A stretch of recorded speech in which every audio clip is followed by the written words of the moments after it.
భీకర దాడులు. ఆహా! ఇరాన్పై ఇజ్రాయెల్ భీకర దాడులు. 100 సైనిక అణుక్షిపణి స్థావరాలే లక్ష్యం. 200 యుద్ధ విమానాలలో తెల్లవారుజామున దాడి. 330 బాంబులు, క్షిపణులు కురిపించిన ఇజ్రాయెల్ ఆర్మీ చీఫ్, ఐఆర్బీసీ చీఫ్ సహా 4 సైనిక జనరళ్ళు, 6 అణుశాస్త్రవేత్తలు మృతి. నంతాజ్ యురేనియం శుద్ధి కేంద్రం ధ్వంసం. ఓరి అమెరికా వాడా, ఓడి రష్యా వాడా, మీ దగ్గర అణుబాంబులు ఉన్నప్పుడు ఇరాన్ దగ్గర ఎందుకు ఉండొద్దు? ఇజ్రాయెల్ దగ్గర ఎందుకు ఉండొద్దు? ఇజ్రాయెల్ నా కొడుకులు, అమెరికాకు చెంచగాళ్ళు. వీళ్ళిద్దరు పక్క పక్కన ఉంటారు కదా. కాబట్టి వాడు కూర్చోమంటే అమెరికా వాడు కూర్చోమంటే ఇజ్రాయెల్ వాడు కూర్చుంటాడు, లేవమంటే లేస్తాడు. అమెరికా వాడి చేతిలో ఇజ్రాయెల్ గాడు కీలు బొమ్మ, నెతన్యాహు గాడు ఒక డమ్మీ. ఆల్టర్నేట్ ఎవడు పరిపాలిస్తుండు? ట్రంప్ పరిపాలిస్తుండు. వాళ్ళు క్రిస్టియన్స్, వీళ్ళు క్రిస్టియన్స్. ఏందా నీ మతము?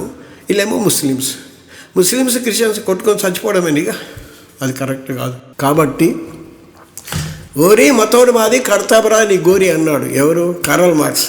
వాని చూసి నేర్చుకోండి అయ్యా.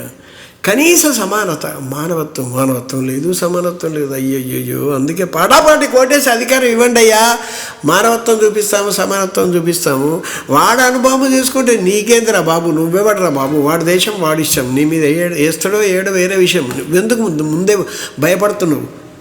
దొంగ అని ఎందుకు నువ్వు భయపడుతున్నావు? ఇజ్రాయెల్ తుర్కదేశాలందరినీ అమెరికా సపోర్ట్ పెట్టుకొని నాశనం చేస్తే లాస్ట్కు నువ్వు నాశనం అయిపోతావు. కాబట్టి ఓ ఇజ్రాయెల్, నేను నీకు హెచ్చరిక చేస్తున్నా, బీ కేర్ఫుల్. నీది ఉన్నదే బుడ్డ దేశం మొత్తమంతా. ఇట్లా అన్ని దేశాలు ఇట్లా పుష్ అని ఊస్తే నువ్వు ఎగిరిపోతావు ఎక్కడికో. ఎందుకంత ఫోజు కొడతావు? కాబట్టి నెతన్యాహు, ఇజ్రాయెల్ బీ కేర్ఫుల్. ఇంకెవడి మీద దాడి చేయక. ఇంతకుముందు ఒకసారి దాడి చేసిండు కదా, బుద్ధి వచ్చింది కదా, మళ్ళీ దాడి చేస్తారు ఎందుకు అంటే నువ్వు దాడి చేయడం, ఆడు మాతో అమెరికా వాడు అణు ఒప్పందం చేసుకో, ఆడు భయపెడతాడు. వాడేవాడు పందిముతి నా కొడుకు. నువ్వు ఒక వేస్ట్ గాడు, వాడో పరం వేస్ట్ గాడు. కాబట్టి నాలాంటి మానవత్వం ఉన్న పార్టీ ఓటేయండి, సమానత్వం ఉన్న పార్టీకి ఓటేయండి ప్లీజ్.